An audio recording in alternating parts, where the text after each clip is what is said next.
My friends, some tzedakah. Let's do it together on this 6th day of the month of Av. I want to ask you a question. At one point do you tell your child when your child is asking something, enough? Enough is enough. No more, I don't want to hear about it anymore. 3 times, 10 times, 15 times, 20 times.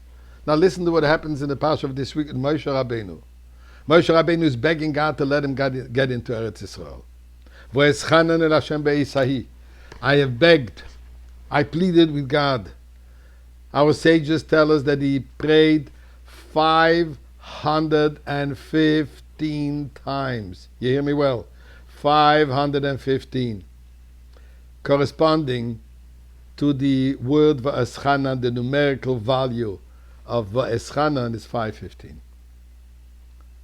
Seems a little exaggerated, no? And what is he asking? All he's asking is, please let me go into the land. I want to see it.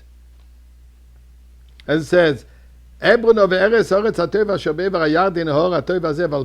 let me cross over and see the good land that is on the other side of the Jordan. So he says, we're talking about a mountain. He talked about Jerusalem. Halavonain is referring to the temple. I want to see the temple. I want to see the Beis Hamikdash. I want to see the redemption. Moshe Rabbeinu. 515 times. Didn't work.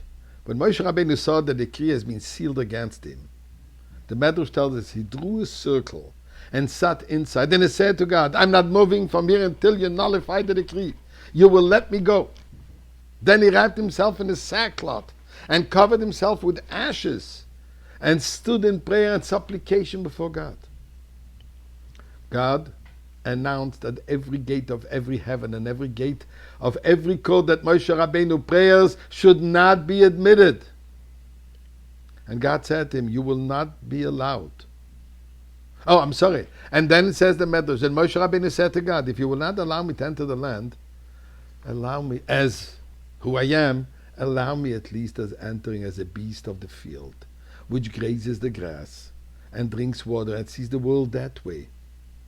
Let my soul be as one of those. God said, Hanach, enough. Moshe Rabbeinu says, let me go in as a bird, fly from over above it. And God said, enough. You will not see it, period. Only from distance. Then the Medrash continues. Moshe said to God, Master of the universe, Joseph's bones are entering the land, and I shall not enter.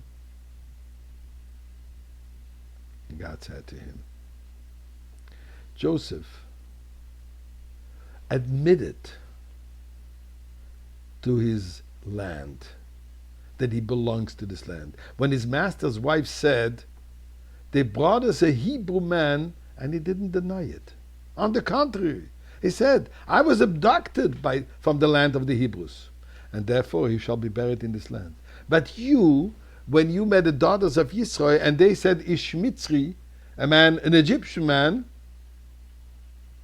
you did not deny it. So therefore, you're an Egyptian man.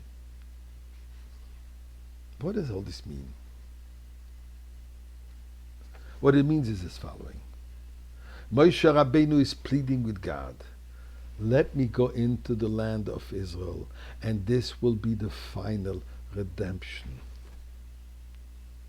Let me bring the people into the Holy Land, and we'll build the Beis Hamikdash, and this will be the eternal Beis Hamikdash. And God says, no. You're still a Ish Mitzri. You did the first part. You're still a man of Egypt. In other words, you took him out of Egypt. There is still a long process from exiting physically Egypt to completely shed the Egyptian mentality. You are ready for the temple. You are ready for the final redemption. But the people aren't ready yet. They still identify with exile as part of their identity. They still identify with Egypt, with who they are. So there is a process. And the process is You staying here. No, you can't see it on any shape and form because it is not what it's going to be in the end. At the end, they will be ready. At the end, they will have merited it. And that's what God is telling Moshe Rabbeinu. Today we are at the end. Our Moshe Rabbeinu is telling us clearly, this is the end. We just to do a little effort, a tiny little effort, and we will actually see and be this which Moshe Rabbeinu wanted to see so many thousand years ago. We are the ones who are going to see it and merit to see Moshe Rabbeinu with us. But please God, don't wait for tomorrow. Today is a perfect day for that.